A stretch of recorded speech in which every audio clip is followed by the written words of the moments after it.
নতুন করে এন্ট্রি নিল নিশা। টোটিনির হয়ে কাজ করছে নাকি শীতলের হয়ে? হ্যাঁ বন্ধুরা, পরশুরাম ধারাবাহিকে আজকের পর্বে দেখানো হয়েছে সৌরভের কথা মতো স্পেশাল ব্রাঞ্চের অফিসার মৈতর স্যার টোটিনিকে ফোন করে অফিসে ডাকে। পরশুরামের অসম্মান হচ্ছে বলে টোটিনি অফিসে ছুটে আসে।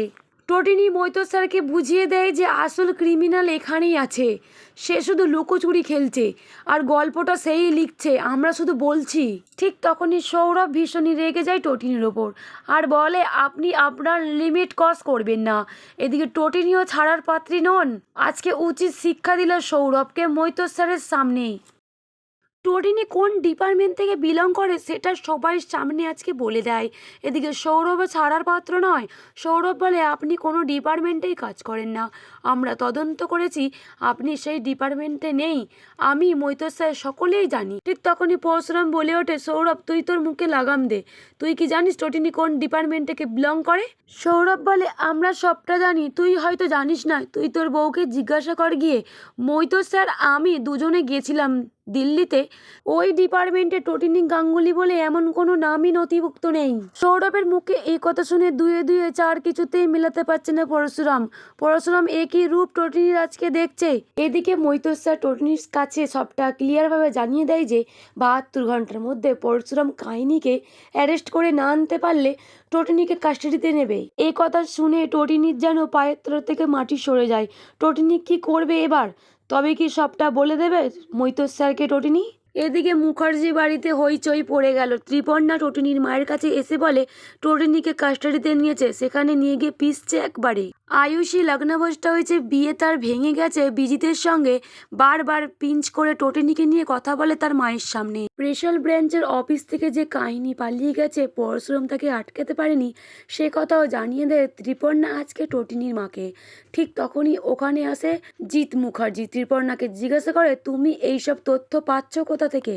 এদিকে বিজিতের ভয়ে পুরো কাঁপছে মুখার্জি পরিবার। বিজিতকে কালকে কোর্টে তোলা হবে, তারপরে ছাড়া পেলে ঠিক আসবে মুখার্জি বাড়িতে এসে আয়ুষীকে তুলে নিয়ে চলে যাবে, কারণ বিজিত একজন মাফিয়া ও বড় ক্রিমিনাল। সেই ভয় পাচ্ছে আজকে এই ত্রিপর্ণা। ঠিক তখনই টোটিনির মা ত্রিপর্ণার মুখে ঝামা ঘষি দিয়ে বলে, একজন আছে, সে পারবে, সে এত বড় মাপের অফিসার। ঠিক তখনই আয়ুষী তার মায়ের মুখের ওপরে বলে দেয় যে এত বড় মাপের অফিসার আমার জামাইবাবু পরশুরাম, সে ঠিক পারবে আমাকে বাঁচাতে, তুমি চিন্তা করো না। এদিকে স্পেশাল ব্রাঞ্চের অফিস থেকে পরশুরাম টোটিনি বাড়ি ফিরে দেখে আরাধ্যা সেখানে বাচ্চাদের কাছে নৃত্য করছে। হঠাৎ করে আরাধ্যা কেন এখানে? আরাধ্যার নাচ বাচ্চাদের খুবই ভালো লেগেছে, তাই বাচ্চারা হাততালি দিচ্ছে। আরাধ্যাকে এই সময় দেখে টোটিনি তার বাড়িতে ভীষণই রেগে যায়। টোটিনি জিজ্ঞাসা করে, তুই এই সময় আমার বাড়িতে কেন? কিন্তু আরাধ্যা বলে, আমাকে আমার শ্বশুর পাঠিয়েছে। শ্বশুরের কথা মতো আরাধ্যা ছোট বড় কথা বলে। কবিরকে বাইরে পাঠিয়ে দেয় আরাধ্যা। তারপরে টোটিনির কাছে ক্ষমা চায় আর বলে দেয়, তোরা খুব সাবধানে থাকিস, জামাইবাবুকে মেরে ফেলার প্ল্যান চলছে। আরাধ্যা পরশুরামের দলে। আরাধ্যা দল চেঞ্জ করেনি, শুধু কর্ণ চ্যাটার্জির কথা মতো এই বাড়িতে এসেছিল অপমান করতে। আরাধ্যার মোবাইল কেড়ে নিয়েছে, আরাধ্যাকে আটকে দিয়েছে, বাড়ি থেকে বেরোতে দেয়নি, সে কথাও জানিয়ে দেয় টোটিনিকে আরাধ্যা।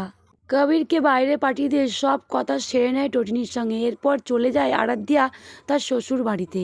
এবার টোটিনি সবটাই জেনে যায় তাদের প্ল্যান। টোটিনি কি করবে এবার? পরশুরামকে বাঁচাতে পারবে? ওদিকে জেল থেকে ছাড়া পেয়েছে বিজিত রওনা হয়েছে আয়ুষীকে তোলার জন্য মুখার্জি বাড়িতে। এদিকে টোটিনি পরশুরামকে মারার জন্য জাল বিছিয়েছে ডোডোকে দিয়ে। ঠিক তখনই বিজিত গুলি মারে পরশুরামের বুকে, তা দেখে ডোডো ওখান থেকে পালিয়ে যায়। এদিকে টোটিনিও চলে আসে। তবে কি পরশুরামের স্ত্রী আসল টোটিনি পরশুরামকে বাঁচাতে পারবে? যদি এমনটাই আপনাদের কেমন লাগবে অতি অবশ্যই কমেন্ট করে জানাবেন।